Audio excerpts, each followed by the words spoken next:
Whakarongo ki te tangi a te korimako. Korero flowing out the hook of force. Kaupapa relevant, kaupapa out of bounds, kaupapa exigent, kaupapa paramount. Nā kona whakapiri mai ki te kaupapa tino whakahira hira. Whakarongo pi kari kari mai, hare hare mai. O Taringa hare hare mai. We gotta gather up close everybody.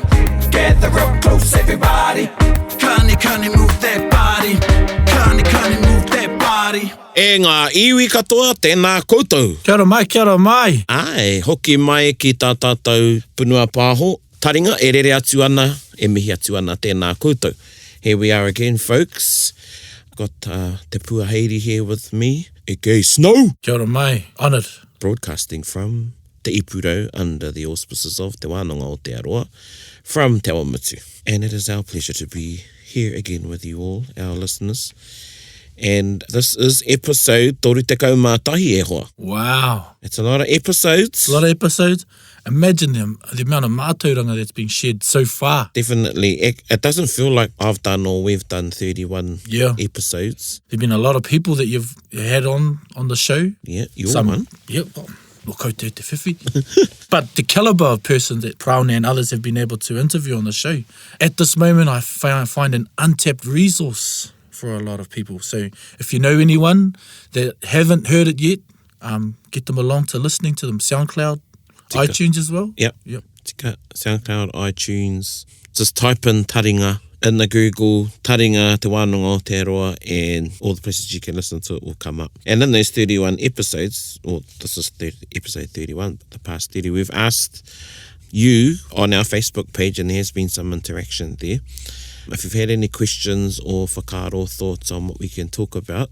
So we're going to look at one of those pātai after Once Upon a Taima. Once Upon a Taima. Kiwaha. We've got a kiwaha and it's mahi tikana. Mahi tikana. Mahi tikana. Mahi tikana. Yeah, 3 words, mahi tikana. When you say it all, get the roll on, it's mahi tikana. Yeah, when you want to sound cool, you say mahi tikana. Mahi tikana. And mahi tikana means very good, excellent, great. Yep. A literal meaning means the work is right. Yep. But it's a higher praise than that. So when you do something well, mahi tikana e hoa. Aye. And this comes from the Northland lot. Tai Tokerau. The Kotu, north of the wall. North of the wall, north of the shore. North of the shore. This always reminds me of the Tani Wharau series I done. Oh, yes.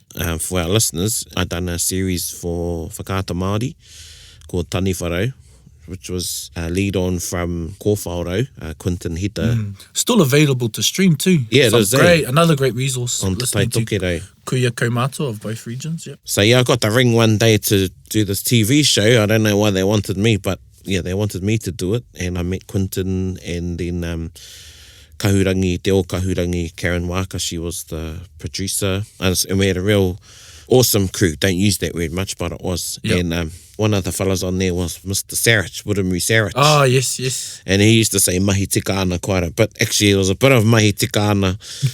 And I ended up saying it a bit too. And I think we've talked about that. You know, you end up naturally using the language of the people. Of the people, yeah. You're speaking with. So I have fond memories. So mahi tikana. Oh, mahi tikana. Mahi tikana. Koe nā tātata kiwaha e te iwi. Mo tēnei rā, mahi tikana. 3 words, mahi tika ana. But you can hear the flow. I'll ask Puaheiri again to exemplify it. Mahi tikana. There you go, mahi tikana. You may even hear the H go missing sometimes. Mahi tikana. Mahi tikana. Mahi tikana. Yeah, so there you go. Ko huri ki tā tātou kaupapa, Once Upon a Taima. This is one of the other famous korero I roto i te ao Māori. Yes. I don't want to let too much out of the bag. I thought it might be, but some parts might be a bit R18. No, they're not. It's not R18. It's not R18. It's where your mind is. Koe na hoki. Hoi no e te iwi, whakarongo mai.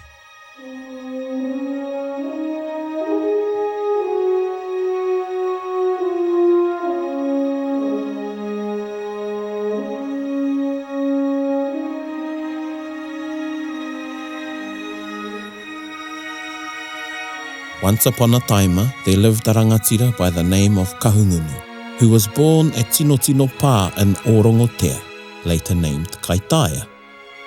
At a very early age, he appeared to have taken a leading part in advising and managing systematic operations both on land and at sea. When his father and his household was driven from the north, he was taken to Tauranga, where he grew to manhood. He was tall and handsome and renowned for his charismatic leadership. He supervised the planning and building of entire kāinga, the irrigation and drainage of cultivations, the gathering of kai, and the arts of diving, carving, tāmoko, raranga, and waka building. As well as his industrious nature, Kahungunu was a restless traveller, curious to discover new lands and people. Fueled by a quarrel with his half-brother, he decided to head south, leaving behind his first wife Hinetapu and their children Tamateaiti, Haruatai and Poupoto.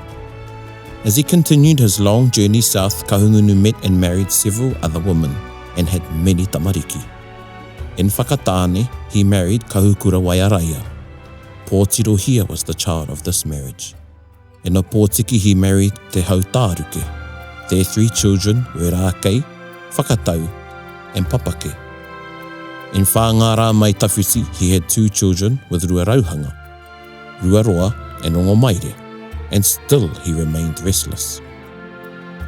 While visiting a pā on the hill Titirangi above the Gisborne harbour, Kahungunu noticed smoke rising from a large settlement inland on the opposite side of the Waipawa River. Hey Hika, see that smoke far away over there? Who does that belong to? Where's it coming from? Pretty sure that's from Papoia, the pā of Ruapani. Ah, Paia, Ruapani. The undisputed ariki of the Tūranga district. You know, he descends from the most senior lines of Pāua and Kiwa, the captain and high priest of Horoutawaka. Neha, kaore. I didn't know that. Yeah, why do you want to know anyway? You thinking of moving on again? Ka mutu pea. I feel it's time to move on from here and find some more new whenua to sow my seeds in. I think I'll pay them a visit. I'd like to meet Ruapani himself. Aye. He ko nā mai e Hika. Safe travels, my friend. Kahungunu made his way to Popoia, and although arriving unannounced, his demeanour and garb were unmistakably those of a rangatira. Kahungunu, haramai. Welcome, we have heard so much about you and are delighted that you can join us. We've been needing a strong and knowledgeable man pēnā iākoe. Tēnā, kia tūtaki mai koe ki taku tamāhine nei. Let me introduce my tora, Ruareretai. Tēnā koe e hine. Tēnā hoki koe, Kahungunu. Nice to finally meet you. We really need help with our kumara patch. Hara mai. Let me show you. Kahungunu soon became a very useful fellow to have around, helping to improve how the people of the pā planted, harvested and hunted kai, and collected kaimoana. He also taught them how to carve and make waka. Before long, he had settled amongst the people of Popoia. Kahungunu, your guidance to our people and impact on our pā, he mahi rangatira tērā. I am so delighted with the help you have given us that I offer you Ruareretai's hand in marriage. Please make her your wife, and she will in turn keep you happy. They went on to have a daughter, Ruaherehere Tieke, but after a time, Kahungunu tired of the settled life and started travelling again. This time, he proceeded to Whareongaonga. Here, a lady named Hinepu Ariari, a daughter of Pānui, fell in love with him. A case of love at first sight. Kahungunu reciprocated, and the pair became man and wife. As the news of the marriage spread, the women of the district came to congratulate the bride. Kia ora, Hinepu Ariari. I have come from the Mahia Peninsula to offer my congratulations. You must be very excited. How are you faring with your husband? Kāre hoki tērā te hanga o taku tāne. Kāre e rūpeke mai ana. Tākoto noa mai te nuinga I waho. Ka mutu pea.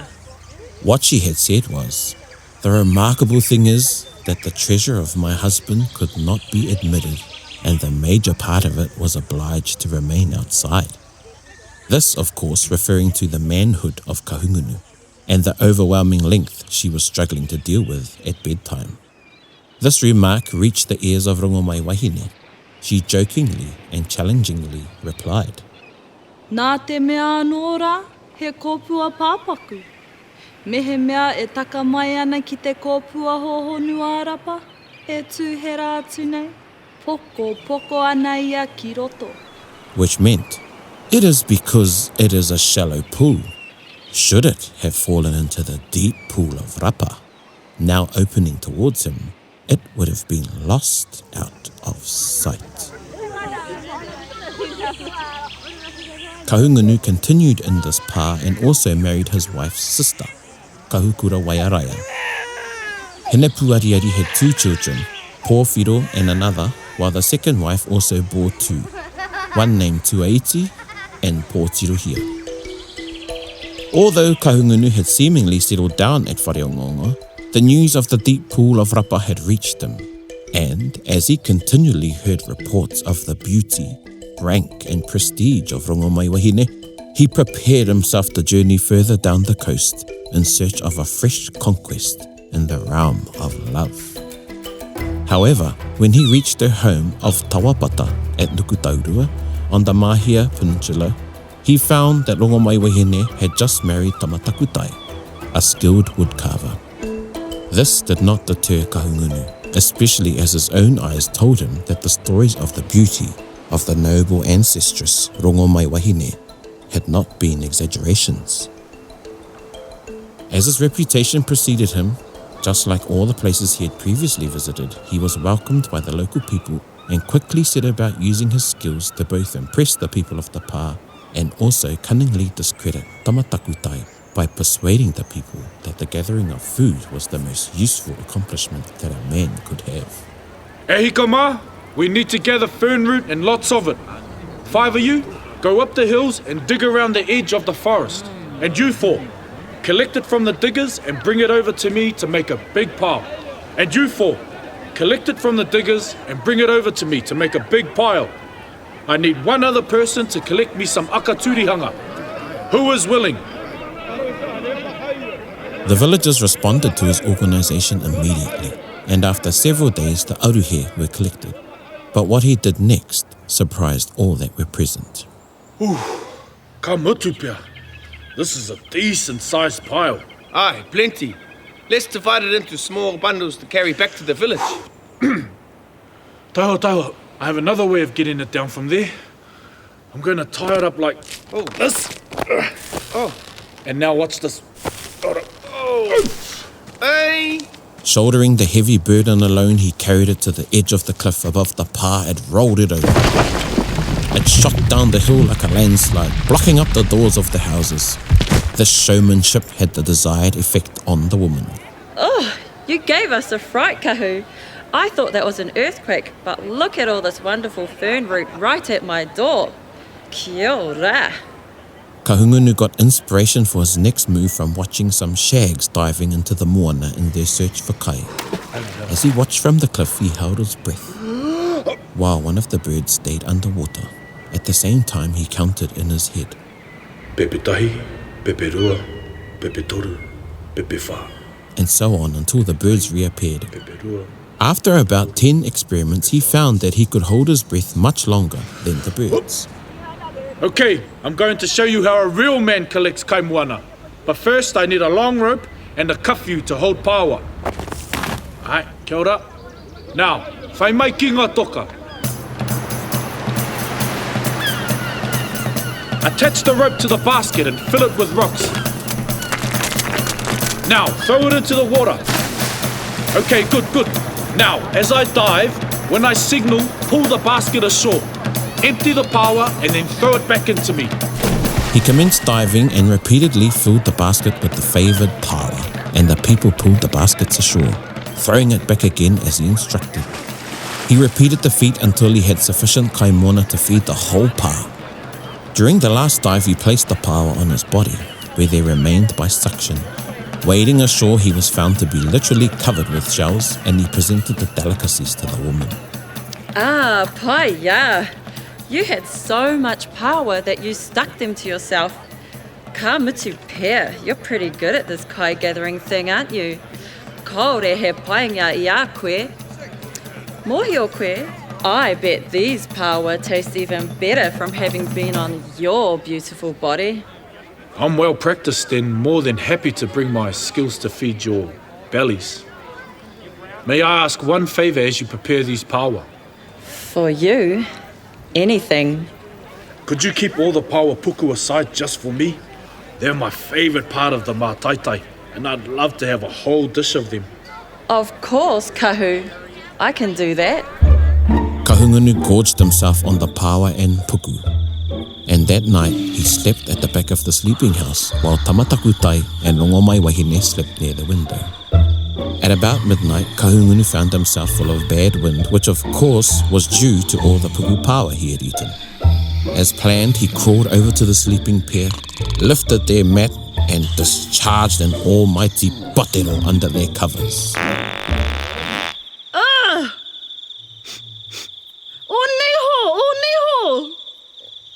What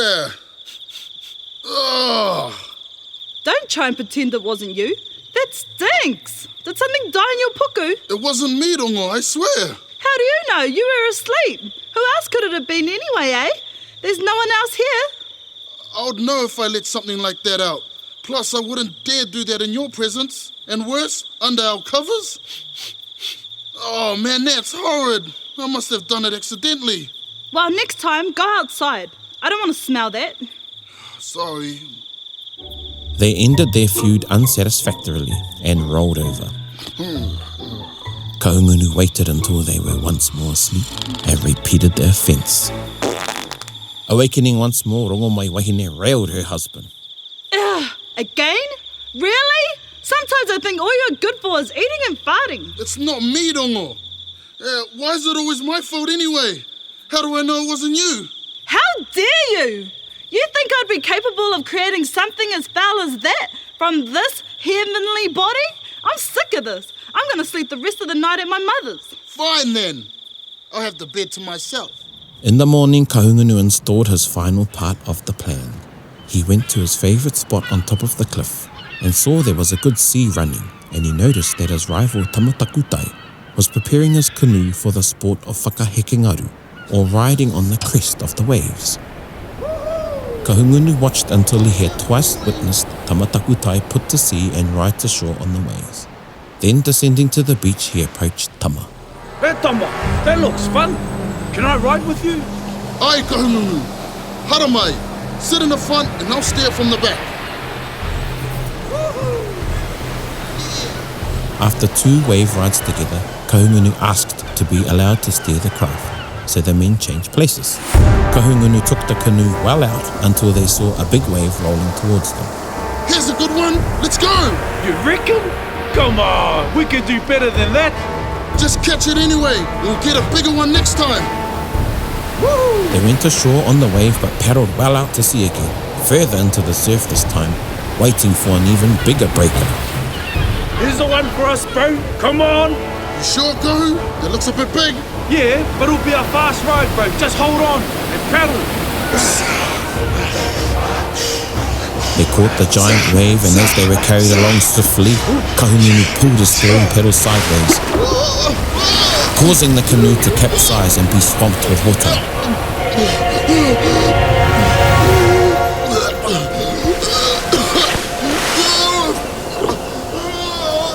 The common account of this event is that Tamatakutai could not swim and immediately drowned.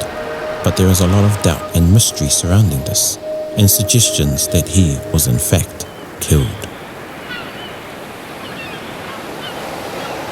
No inquest was held, and Kahungunu the provider thus took Rongomaiwahine as wife.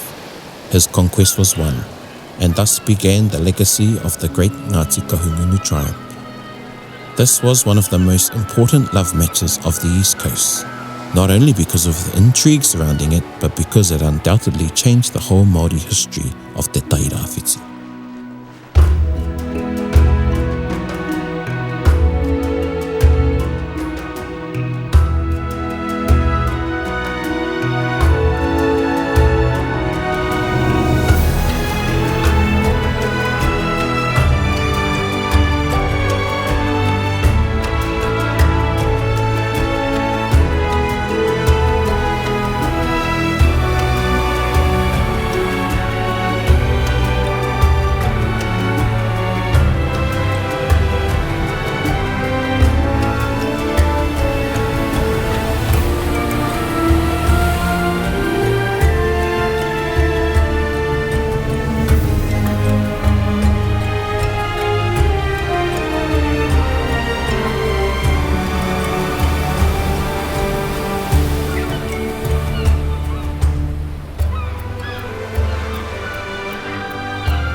Well, I hope you all enjoyed that. I did. Wow, I could see that as a movie. Actually, a lot of our tupuna stories would make great movies. We see so many great movies. Absolutely. Game of Thrones haven't got anything And or series, Marvel you know. has nothing on us. That's right. We could get Taika to do it, actually. Yeah, it'd be funny too. Yeah, it'd be funny, yeah. It'd have our humour in I it. wonder what he'd do with this one. I wonder what he'd do with this one. It'll be interesting to get some feedback from some of our kahungunu whanaunga out there Yes. on this and Rongomaiwahine. It's different though when you record these stories and put all the effects and things in. Again, going back on some feedback, people enjoy this. I want people that this is their favourite segment of Taringa is the Once Upon a Taima. Yeah, I can't remember who was telling me. They said, that one story that we've done, they've heard lots of other times, but when they heard it like this, they actually remembered it. Yeah. Yeah, it's because great. it played like a movie, like you're saying, eh? I think our editing team do great creating a visual. Tika. You need to create a visual, and sometimes it leaves just enough for your imagination to fill in the other pieces. Yeah, there's some bits in this one that you'll be using your imagination for, definitely. Be running wild.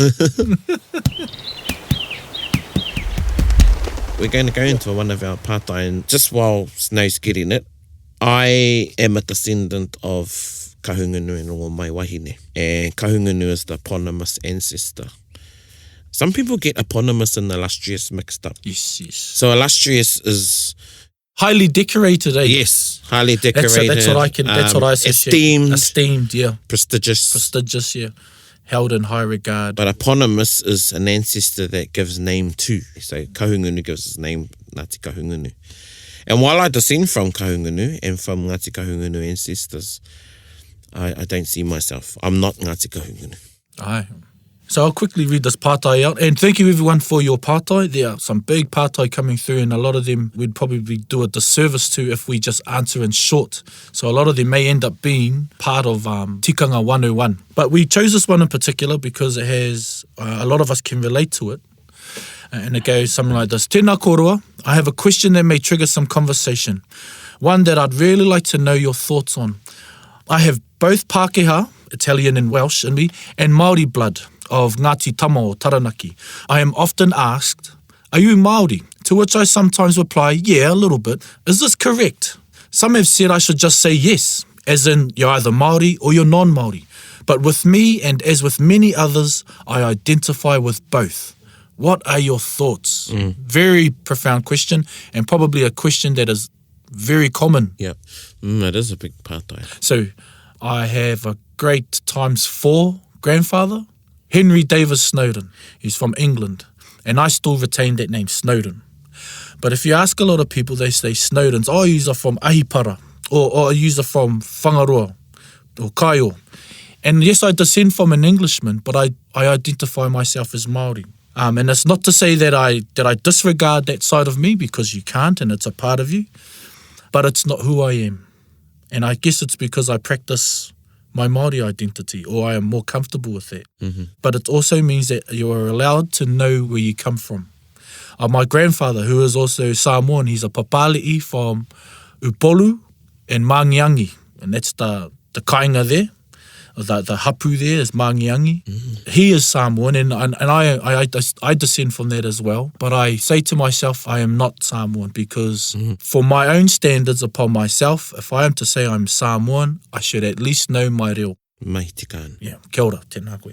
And so those are the expectations or the standards I have for myself and no one else. And so sometimes people may be in conflict when it comes to things like what people may see you as. At the moment, I've got a gollywog, so people may see me as a Māori. And when I have shaved head and I'm clean-shaven, some might see me as a Snowden of that ilk. But yeah, that's my take on it, my personal experience. Yeah, aua rite au ki a koe.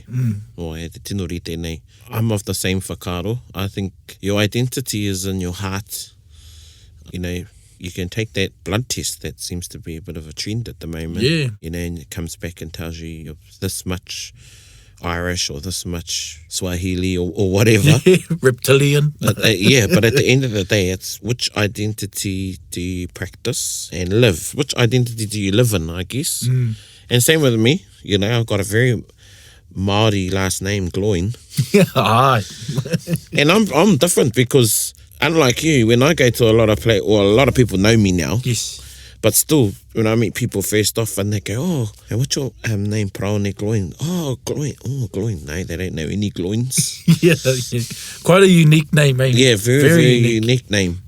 But my kuia, taku kuia Māori, so my mother's mother, through her, we've got Irish blood, strong Irish blood. But I don't see myself as Irish. But when I went to Ireland recently, people I met found out that I was a Powers.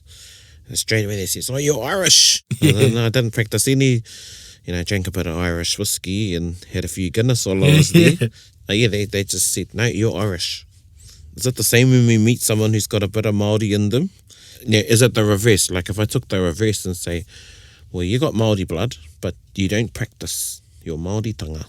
So again, if we were to reverse that and say, no, you're not Māori because you're not practicing. And I mean, for them to say you're Irish, I'd deem it as quite honorary, or it's a confirmed part of you. I would say it's their right to. Yeah. It is whakapapa. One, whakapapa determines who you are. Two, what you do with it, how you practice that. Kia ora. Do you use that whakapapa for a scholarship? Is that the right way to practice your whakapapa? And the only way. Yeah. And then kare koe he kanohi kitea i o marae. So what is that? And how do you define that for yourself? Especially now if you're becoming a parent and all that stuff might matter a bit more. Your identity, I'm not sure if I talked about it on here on Taringa, but I may have, but the korero about ahika. Ahika is the term or kupu applied to those that keep the home fires burning at your pa, at your marae. Yeah. If you return home all the time, you're kei te kato ahi, so you're seen as ahika if you're involved. The next ahi is ahi tere tere, and that's when you don't return home as often as an ahi ka, you're not there as often, but your fire's still burning. Yeah, still got a glow. Yeah. Yeah. And then there's ahi mahana, and then there's ahi mātau. And ahi mātau was when your ahi's gone out. Yeah. So you haven't been home for so long, you haven't been stoking your fire, Yeah. haven't put any wood on it. Yeah. So your fire's gone out. And a lot of people who have found their identity as Māori are actually ahi mātau. And it takes a while, and some might not ever get to ahi ka. Yeah. Even people that know where they're from, know their marae, their hapu, their iwi, they themselves may never be ahi ka. Yes, that's right. But they can get to ahi tere tere. And it's what you do to get from ahi mātau to ahi tere tere. The steps you take. So one is, knowing where you're from. And then it's taking those steps to go back to your hapu, your marae. That might be way, way off. For some people, their start might be just to meet one or two. Meet an auntie or an uncle. Yeah. And go for a cup of tea with them. Yeah. And to start that process, I guess, of returning home. And you'd be surprised how many people in your whānau that you haven't met yet are very receptive, because there are people within everyone's whānau that are the holders of whakapapa or of te ahi ka, and are willing to take people in to reignite that. Yeah. I believe that's not confirmed, but I think it takes about 7 generations to be estranged from your hapu or your marae. And that is a reality for a lot of people. And you can think of them as terms of enlightenment, so from going in the dark to a bit of light, to a bit of light, to a bit more light. And even that, in the analogy of the ahi, you have that internal ahi within you of finding yourself and your tō taha Māori, tō Māoritanga within you is, how is your Māoritanga within you? Yeah. You could apply that to te reo. Aye. Is it ahi mātau? Is it ahi mahana? Is it ahi tere tere? Or is it ahi ka? Aye. At the end of the day, it's up to you. Yep. How do you feel when you say you're Māori or Irish, or even say you're Tūhoe or Ngāti Maniapoto? Yeah. Or when you say that, do you feel that you're ahi ka when you say that within you? What do you do to feed your Maniapoto-tanga or your Ngāpuhi-tanga or your Māori-tanga? What are you doing to feed that fire? Or is that fire going out? Is that fire going out? Yeah.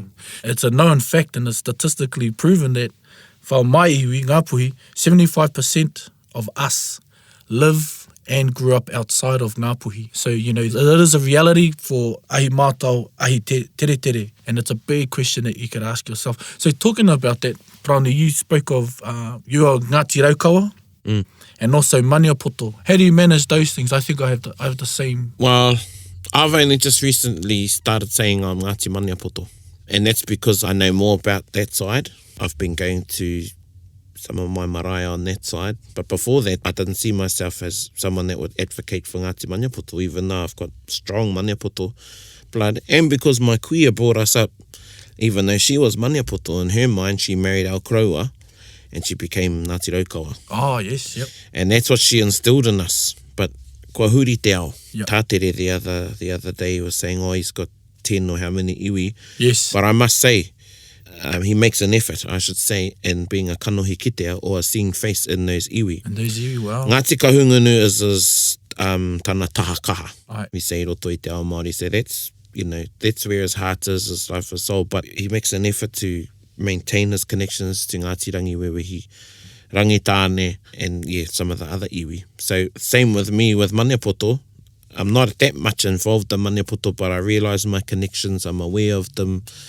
I'm making a bit more of an effort to go to one of our marae here when there's things on there. So, I'm a bit more comfortable to say our Ngāti Maniapoto now because of doing that. Yeah, that's cool. That exemplifies what one can do to strengthen those ties. Yep. We grew up only knowing my kuia, my grandmother's, my mother's hapu, because as someone put it, you're Ngāpuhi through and through, even that Samoan side of using Ngāpuhi. So we grew up te mahurehure, growing up te mahurehure in Waima, on the Hokianga side, and then eventually, as I found myself more or confirmed my identity, I headed to Hokianga, and we found out our Hokianga links through my kraua who had passed away before us, so that was a severed tie for a generation of ours. And from there, kua kā mai anō te ahi o taua wāhira, o Ngāti Korokoro.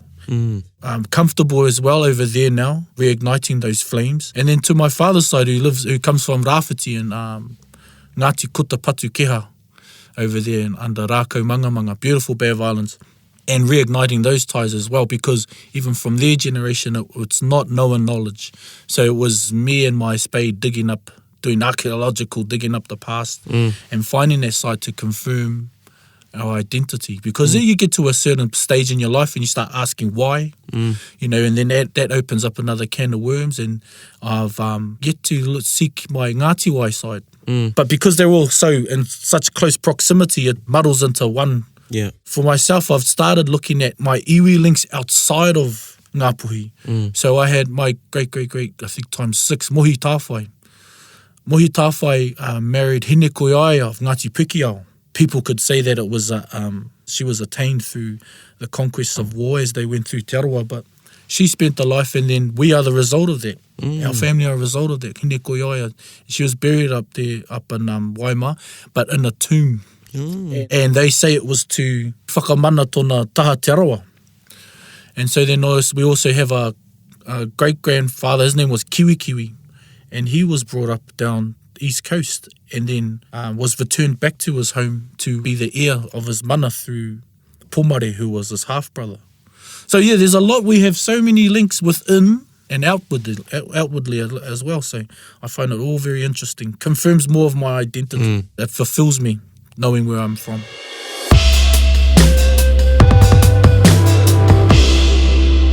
So at the end of the day, back to our tātai. And that's how New Zealand got pineapple lumps. See, and as we said, this is a big pātai. Big pātai, and it requires a wānanga, and everybody's going to have a different take on it. Yeah. At the end of the day, I think it's in your heart. And your practice. And, I can't remember, but it was a scholar who said Māori is a frame of mind. Yes. Being Māori is a frame of mind with whakapapa and there's other important factors. Yes. But we know there's so many well-known non-Māori who are advocates in Te Reo Māori, who live a Māori life. But are they Māori? Aye.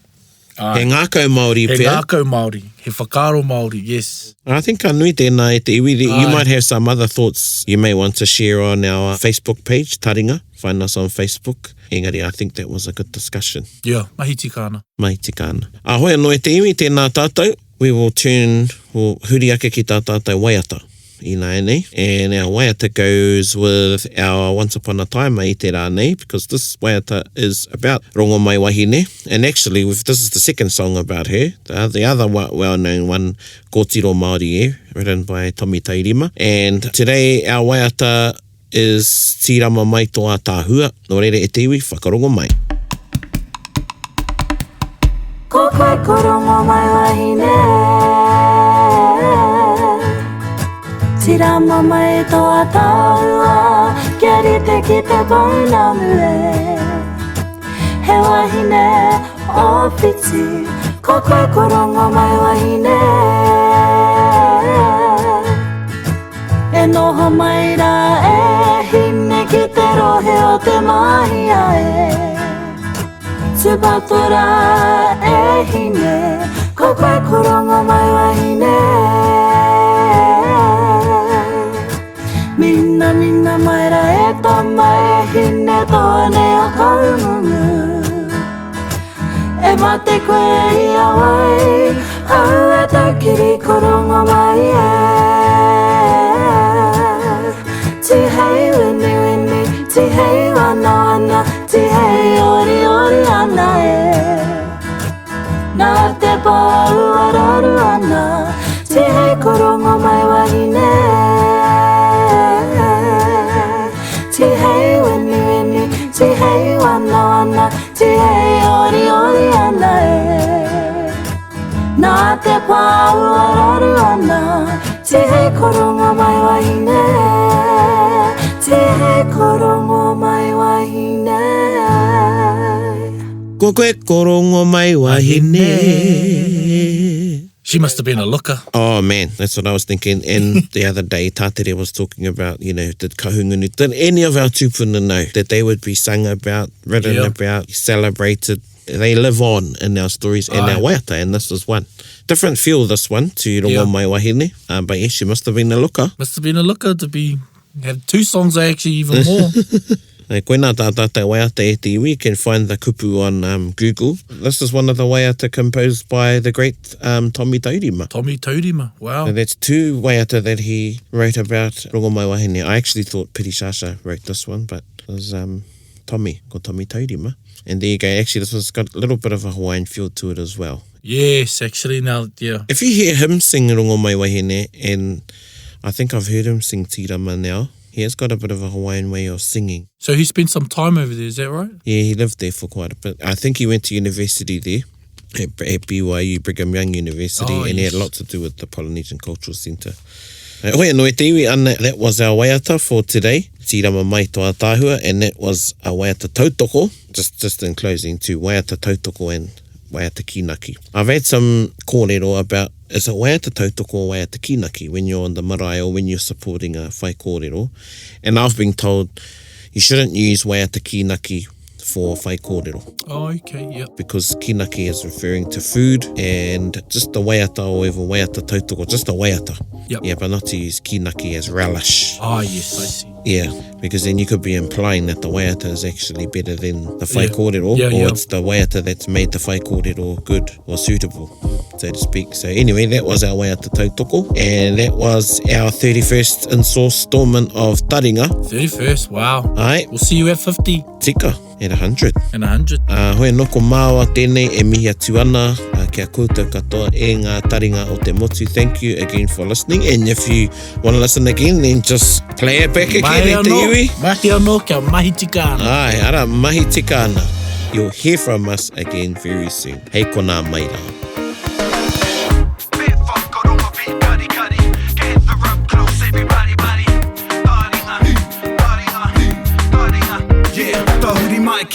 Whakarongo ki te tangi a te korimako. Korero flowing at the hook of force. Kaupapa relevant, kaupapa out of bounds, kaupapa exigent, kaupapa paramount.